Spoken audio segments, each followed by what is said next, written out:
Hello, I'm Ellen Gunning, and my business is the PR Training Academy. I'm also a member of the Executive Committee of EADL, the European Association for Distance Learning. I'm delighted to be hosting this short series of interviews with fellow EADL members to find out from them how they've been impacted by coronavirus and what lessons they've learned. I'm joined today by Samantha Rutter, the Chief Executive of Open Study College. Sam, thanks for joining me. No problem, thanks for having me. Now, I'm really curious about the way your business was formed, because most businesses that are father-daughter were formed by a father way back when, and the daughter joined the business years later. Your business is very different. It was actually formed by yourself and your dad. Tell me a little about how that came about. Yeah, so my dad had been in the distance learning industry about 15 years before this kind of idea came about. I was actually working in retail at the time, and it kind of bored me. I wanted to kind of think, actually, I want to build something for myself and for my family. I was also studying law at the time as well, so I was kind of a little bit kind of torn which kind of area to go into for my future. With my dad's background though, working for a distance learning college for many years, he kind of thought to himself that actually, this business isn't really going where I want it to. There's kind of different areas of problematic kind of issues that were maybe coming up as well. And he thought, actually, I can do a lot better than this. I've got my experience, I have all the contacts. And he knew that he needed to build a good team around him. So, he approached me one day, would you like to go into business with me? Distance learning, taking everything kind of to the next level. And obviously I was really excited about that, and that was something that I really was happy to go into with him. It kind of started off really slow. I mean, we started the business from our family home, packing courses in our garage, kind of dealing with kind of student queries from mobile phones and things like that. It was really amateur in the beginning. But obviously, as kind of our presence grew online, and with the contacts that my dad kind of brought over with him and people that he'd known for many years, they were happy to help, and we just kind of grew from there. About 6 months into the kind of when we started the business, we actually moved into our first premises, our first offices. A tiny little office, kind of me and dad just kind of cramped in there, and we kind of had other family members helping us out as well, kind of packing courses, dealing with queries and things like that. And as I say, we just kind of grew from there. It was really kind of like an overnight success, really. We obviously put a lot into it. It was really long days, working all weekends, had other family members involved as well, who were obviously happy to help at the time, and it just kind of grew from there. We kind of started working with different kind of learning providers as well. So if my dad had worked with people before, he obviously had a lot of friends in the industry as well who were happy to help. We kind of partnered with them, offered courses through them, tutor support through them, and then actually it was 2009, and 2 years after we kind of started the business, that we thought we need to really start offering our own courses now and developing our own courses in-house. We really love the kind of... Tell me about that. When you started, it was more traditional distance learning. So you were literally posting things out to people and they were posting it back to you. Yes. When did you start creating an online presence then? The online the online learning version of it kind of started 2009, 2010. That was when you saw the future was moving online, and you Yes. figured you needed to move on with it. Definitely. Okay. But you changed the way that you were teaching your courses as well at the same time, if I got you right, because you had been buying in courses in effect. Yes. And taking courses that others had created and teaching them, and others were validating them. And I presume you still have the external validation. Yes. But in 2009, you moved to creating your own courses. Now that means bringing in a huge internal team. How did that work? Yeah, so we obviously had to, we had a kind of a new academic function of the business that we'd never really had to have before, because obviously the course writing and the tutors were always done by kind of someone else. That's what we would outsource. So we had to think to ourselves, what do we need to kind of bring the infrastructure in-house? So we obviously had to recruit academic managers, tutors, obviously people to write the courses as well. And we're actually really lucky in that respect, because it's still something that we obviously have to do now. We're always kind of progressing with new courses. We're always writing new courses in-house as well. And we tutor obviously all our own courses. We've got about 75 tutors now throughout the UK. So that's obviously quite a big pool of tutors to kind of call on. But what we do find is that actually when they write the course for us, they actually want to tutor it as well. And they're the best people to obviously tutor the course, the ones that know it like the back of the hand that wrote them. Their baby. Yeah, exactly. Yeah, so they like to kind of follow that through, which is obviously great as well. But you know, with the e-learning side of things, I mean, we still offer paper-based and online version courses, and actually, you know, this surprises everyone when I kind of tell them this, but actually people still prefer the traditional paper-based method. And I'm never really surprised about that, because I think as well, if I was studying, you know, kind of like a high level course as well, you kind of, for me, you would want everything in front of you. You know, working on a laptop obviously has its, you know, its real kind of, you know, great kind of versions of that. But it's also, you know, why would you not be able to just kind of take a book on a train, or, you know, kind of have it all spread out in front of you with different kind of units? And I think, you know, to be honest, I think it helps people more, to be fair. I'm fascinated by this. So is this in the UK market, or is this outside of the UK?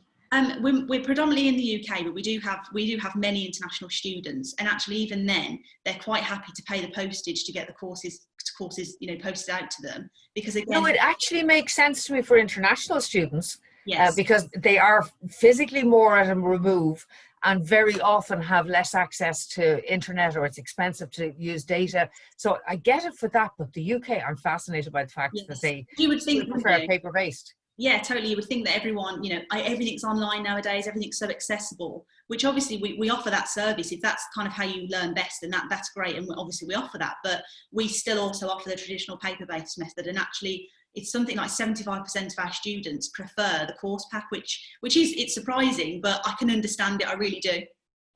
Amazing. Yeah, I think it's unique to the UK. Okay, that's going to be my take on it for now, anyway. But tell me about the courses that you do, because you have a massive range. You now have, I think it was 600 courses on your website that I saw. Just hitting 650 now, yeah. 650, I apologize, 50 courses short. Did you actually develop 650 courses in-house, or is that still a blend of some that you took on board and others that you developed yourselves? Yeah, so it's a bit of a blend. We've about 90% of the courses are developed by us in-house. So we still have other training partners throughout the UK and actually throughout the world that we partner up with for that remaining 10%. But yeah, 90% of them in-house, and obviously we have to manage that. You mentioned earlier about the kind of, you know, getting them authenticated and accredited. We obviously have partnerships with many different awarding bodies as well, and that, you know, we have a whole team behind the scenes to look after that, because clearly it's the, you know, one of the most important parts of what we do. And yeah, it's you know, it's hard work. It's hard work for everyone to kind of keep that up. That, you know, we've got 90% of our courses are kind of, you know, in-house kind of production. It really is a full-time job for many people. Said you have something like 70 odd tutors around the UK. How big is the team that's based with you there in Birmingham? We've got in head office now, we've got about 45 people, so it's getting quite large now. And considering we started from 2, 3, 4 people kind of in the beginning, it's astonishing. It's still astonishing to us today. We're really proud of kind of how far we've come. And your business is mostly UK, so it's kind of 90% UK, 10% rest of the world, which I'm sure is on your radar for domination in the future. Let me ask you about the type of courses, though, because when I looked at your website, your courses are, with the exception of, your most popular courses you list as A-levels and GCSEs, which are national exams in the UK, so that makes sense. And people are probably using, I would imagine, your courses to enhance their study in school, rather than take it separately, I would imagine. But your most popular courses were what I would consider soft skills. So they were healthcare, childcare, animal care, beauty, with the exception of accountancy, which nobody in their right minds would call a soft skill. But they were mostly those soft skills. So I found myself wondering, are people, I know you teach from level 3 to level 5, so you teach from kind of introduction to diploma level. Yeah.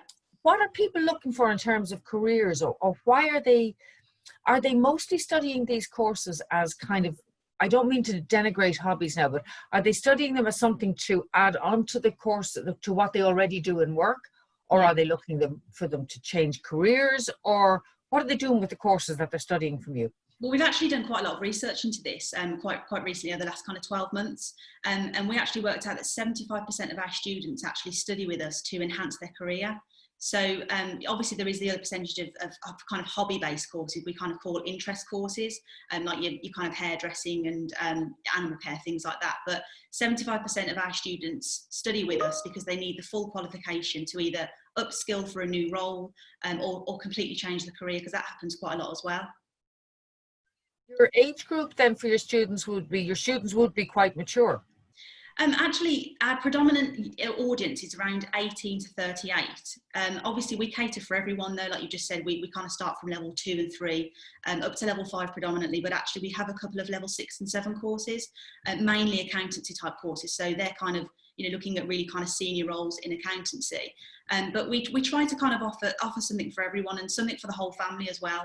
You mentioned their GCSEs, obviously starting from a younger age, up to the mature student.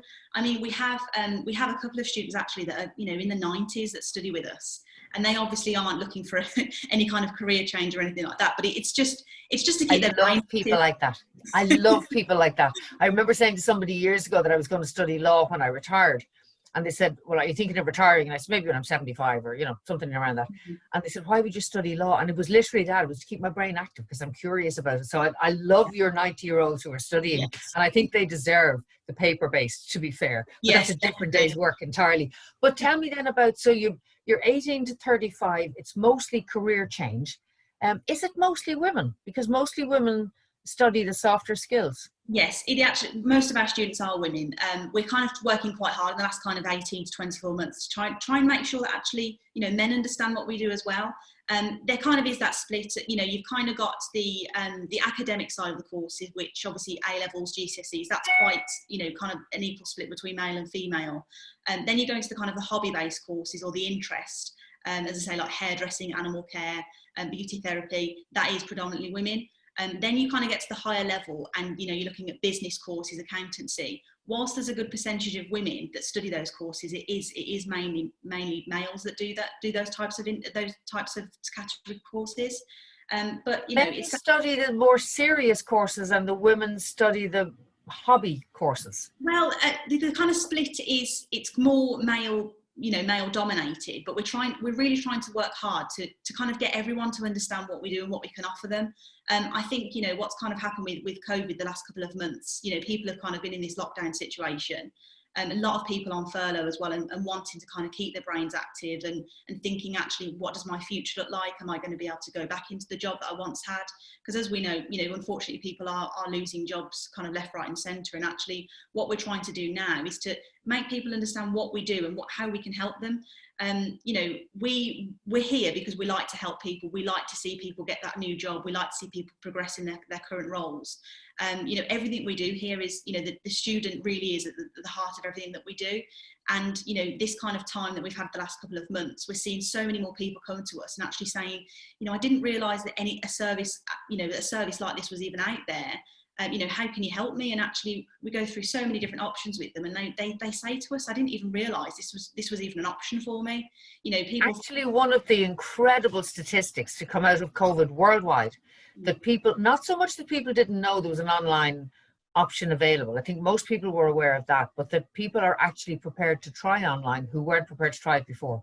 Yes. Who saw it as an option for other people, not for me. They wanted to actually physically attend courses, and now they're actually saying, yes, I'll look at online and I'll consider it. So that the COVID-19 has actually brought you more business, and it's brought you more business at that business end, at that level 6, 7, 8, rather than at the hobby end. Well, it's definitely brought us more business. We've definitely got so many more students enrolling with us than ever, to be honest with you, which is obviously great that we're helping that many people.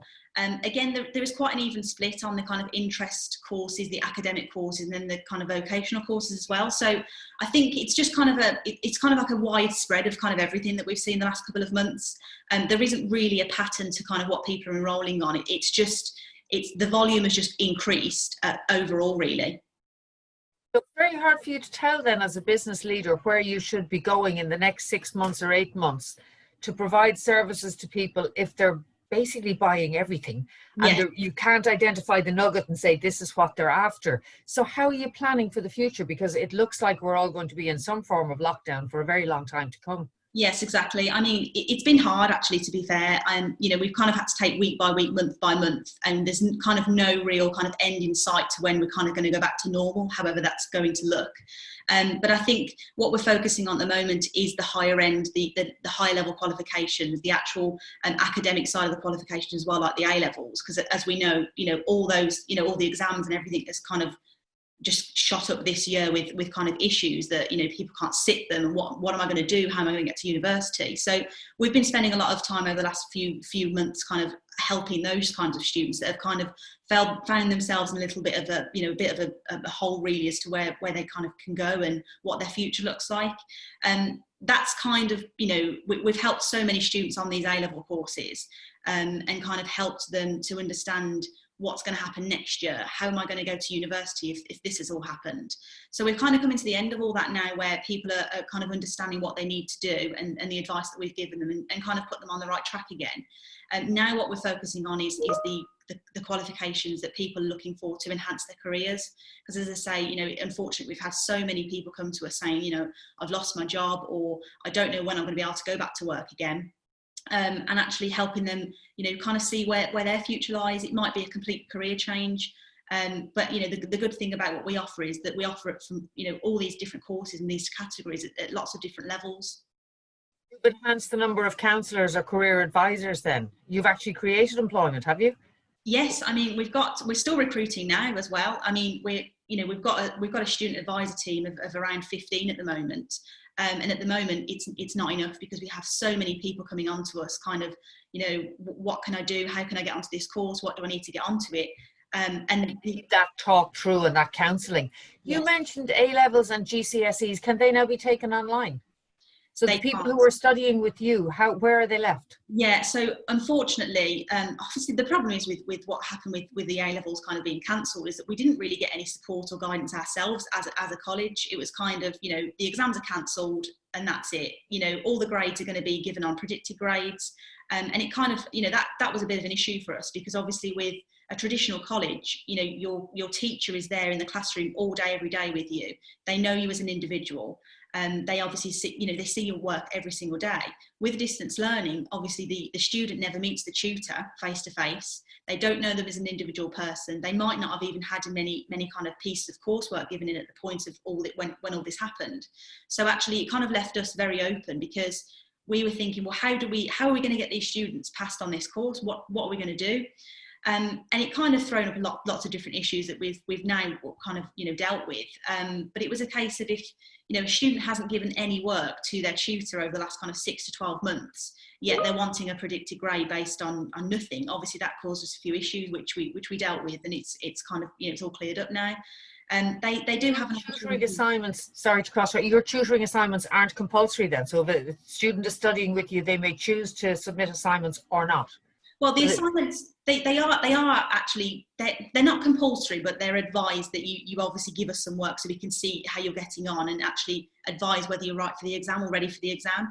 Obviously, with the exams not happening this year, it's kind of created a bit of a problem there. But actually, we've worked with exam centres that we work with to give the actual examiner kind of work that the student's already given us.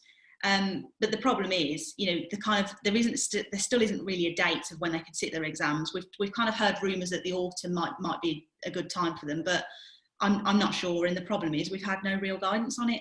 I think what the kind of message is, though, that actually, you know, the whole kind of world has been thrown upside down by Covid-19, and we're trying our best to kind of accommodate students and get them to where they need to be.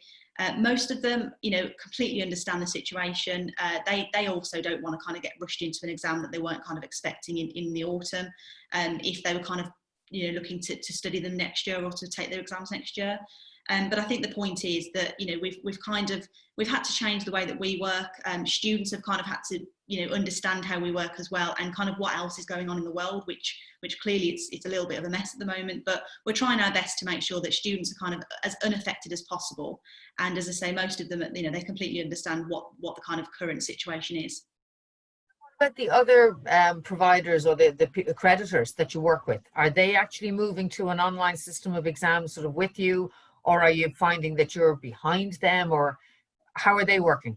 I think that what they're mainly looking at, because obviously the exams, you know, they're from the exam boards, and whilst we don't have centres ourselves, we work with around 7 of them throughout the UK. So we're heavily guided by them at the moment. If they can offer an A-level exam to be sat online, then obviously we'll be able to pass that service on to our students. I mean, that would be the answer to all our prayers, to be honest with you, because that's the solution, isn't it, at the moment?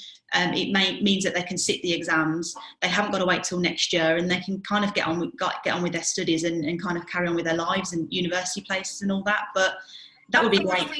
I'm not so much thinking A levels. I was thinking more people taking accountancy or business courses that are accredited, I presume, by universities or professional bodies. Most of them actually do offer an online examination. So there has been a couple that have kind of had to kind of catch up, but actually most of them, probably for the last 2 or 3 years now, exams have been able to be sat online. So whilst there's a few of them that have kind of had to catch up over the last few months, we're getting there, thankfully. Mostly the A levels and the GCSEs that were affected. Okay, let me bounce you around a little bit, because when I was on your website, you said that your biggest challenge in an interview on the website, you said your biggest challenge was preconceptions due to age and gender. So you rock into a room and everybody says, too young, too womany, can't do the job. How did it impact, or how did you see it in action? How did it manifest itself? Yeah, I think it's that whole, kind of being involved or invited to a meeting, and they see the name Sam Rutter, and they think must be a guy, because it's probably going to be at that kind of level. I think I've kind of been walked into a room before, and there's kind of like 5 kind of middle-aged men, and it's a little bit daunting, obviously, as a young woman. It doesn't kind of affect me as much anymore, because I've kind of grown with the business as well, and I know this business inside out, and there's kind of no question that you can kind of throw at me that I'm kind of not going to be able to answer, because the good thing with me is that I've kind of been through every single role within the business as well, starting from the kind of family home, the garage, packing the courses, student support, sales, everything I've kind of done a bit of everything. So, it's that whole, it can be quite daunting. Obviously, you're walking into a room of professionals and you're thinking, oh, I'm kind of 25, 26, I'm a young woman. How is that being perceived? But as I say, the last kind of few years, I've just kind of gotten used to it, and it doesn't really faze me anymore. But it was quite tough in the beginning. But you being conscious of it is one thing. Actually seeing it as a challenge that they perceive you as too young to do it is another. I'm just curious, how did it manifest itself? Do they treat you differently? Are there mostly middle-aged men in education in the UK? Yeah, I think it's changed more recently, I would say. I think, to begin with, it probably was mostly a male-dominated kind of area. And as I say, I think because, the way that things have changed in the last few years anyway with online learning, I think, it kind of does, it kind of attracts a different kind of person now as well. If I think back to, 5 or 6 years ago, most people within the business were a little bit older. And actually now, our senior management team, there's kind of, it's quite a young mix of people, to be honest, but the good thing is they're young, but they're experienced, because they've been around, they've been around this business for a long time. Certainly with the kind of the family aspect. I mean, obviously we've got my dad here as chairman, and my mum's also in the business as well. She's the director of the business. Then there's my sister, who's younger than I am. And there's kind of the rest of the board, which is, as I say, it's a mix of ages now, whereas it kind of used to be, you'd look around the office and you'd think, actually, where's the kind of, the get up and go here? And actually we've kind of created that in the last few years, which is really nice to see. Is that reflected across distance education in the UK generally? Has the age come down? I think it probably has, actually. I mean, you kind of talked earlier about the whole, family, the family element and the father-daughter element of the business. And whilst we're the only distance learning provider in the UK that kind of operate in that way as well, I know that kind of behind the scenes, there are kind of, other businesses like us that kind of have a bit of a family element as well. It might only be, a couple of people, and they might not be involved in the business day to day. But I think it's that whole thing, it kind of does get, it's like you said, traditionally, it's kind of passed down, isn't it? The businesses are passed down. But I think with us, that's kind of the great thing about us, that we've got a real mix of family, a real mix of kind of non-family members, but actually we're all kind of family. We're all the OSC family, which is a really nice feeling to have. How long have you been chief executive? Since 2018. Okay, 2018. So you're 2 years chief executive.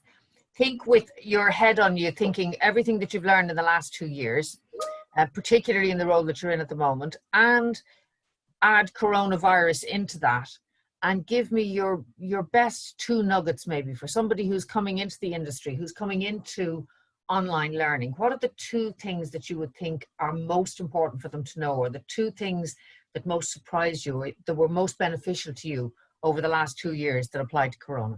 I think it's about having the right people around you.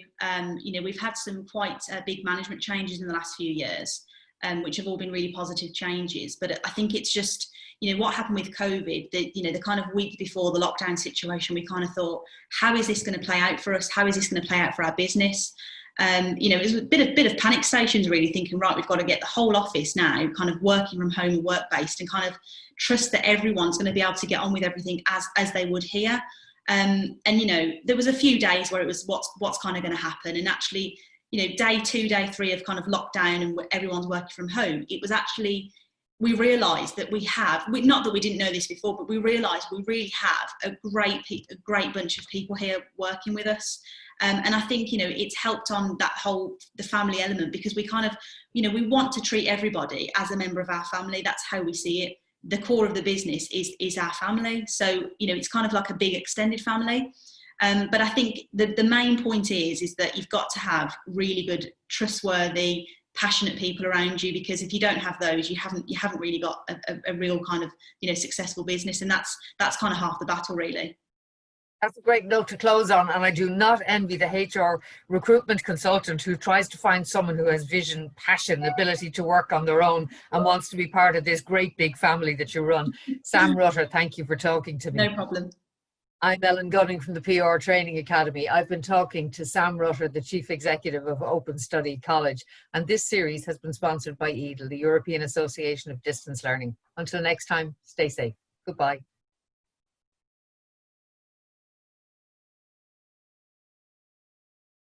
Essential online training solutions for communications professionals.